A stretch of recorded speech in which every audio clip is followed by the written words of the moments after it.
आपल्या सोबत संजय निरुपम आहेत. आपण त्यांच्याकडून जाणून घेऊया. सर, आज काय सांगाल? तुम्ही मीरा रोडमध्ये आलात, काय सांगाल त्या संदर्भात? मीरा रोडमध्ये 29 जूनला जो मारहाण झाली आणि मनसेचे जो कार्यकर्ते होते त्यांनी एक जोधपूर स्वीटचे मालकावर जो हल्ला केला तो एक निषेधार्ह ॲक्ट आहे आणि त्याचा विरोध करण्यासाठी, त्याचा निषेध करण्यासाठी आम्ही आज इकडे आलेले आहोत.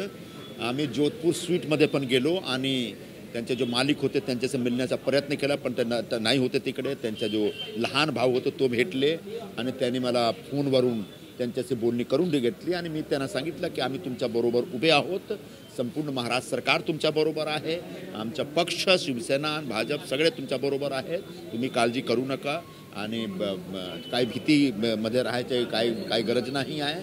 आणि सरकारतर्फे जे काही मदत पाहिजे, पोलीसतर्फे जे काही सहकार पाहिजे आम्ही तुमच्यासाठी करून देणार. सर, या संदर्भात त्यांच्यावरती गुन्हेसुद्धा दाखल झालेले आहेत, तरीसुद्धा मोर्चा काढण्यात आला. या अगोदर 7 दिवसानंतर मोर्चा काढण्यात आला, त्या संदर्भात काय सांगा? मोर्चा म्हणजे कुठला मोर्चा? काल मोर्चा काढण्यात आला. काल मोर्चा नाही, तो मोर्चा नव्हता. तो बेसिकली एक जोधपूर स्वीटचे ओनर जे राजस्थानचे मारवाडी आहेत, बाकी सगळे मारवाडी लोकांमध्ये पण एक भीती निर्माण झालेली होती. त्याच आधारावर त्यांनी सगळ्यांनी एक सॉलिडॅरिटी दाखवण्यासाठी आम्ही सगळे बरोबर आहोत, आम्ही एकजूट आहोत आणि आमच्यावर असा हल्ला नाही झाला पाहिजे यासाठी त्यांनी एक मूक प्रदर्शन केलं होतं आणि असं केलं पाहिजे. त्यांनी गुंडागर्दी तर नाही केली ना, त्यांनी एक शांतपणे त्यांनी एक स्वतःची जो त्यांच्या आत्मची जो भावना आहे तो भावना त्यांनी व्यक्त केली आणि त्याचं स्वागत केलं पाहिजे. सर, आता तुम्ही पोलीस स्टेशनला भेट दिलीत, काय त्यांच्याकडून सांग म्हणणार? पोलीसवाले सांगतात की त्यांनी जे काही कलम, जो नवीन कलम आहे, नवीन व्यवस्था आहे BNSची, त्याच्यामध्ये त्यांनी टाकलेली आहे आणि चार्जशीट पण फाईल केलेला आहे.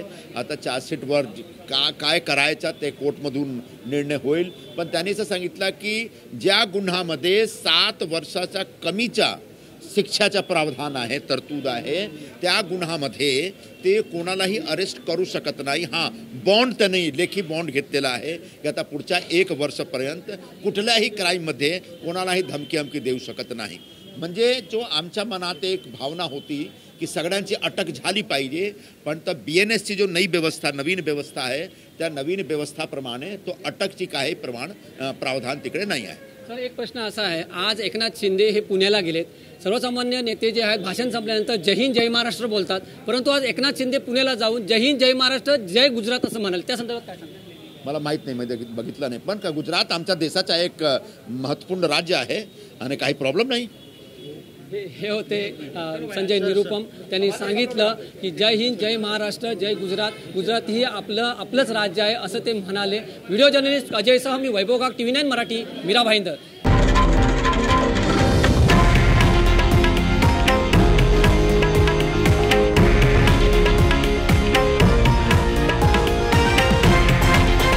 हे आहे देशातील नंबर 1 न्यूज नेटवर्क आणि आपण पाहत आहात TV9 मराठी, एकमेव.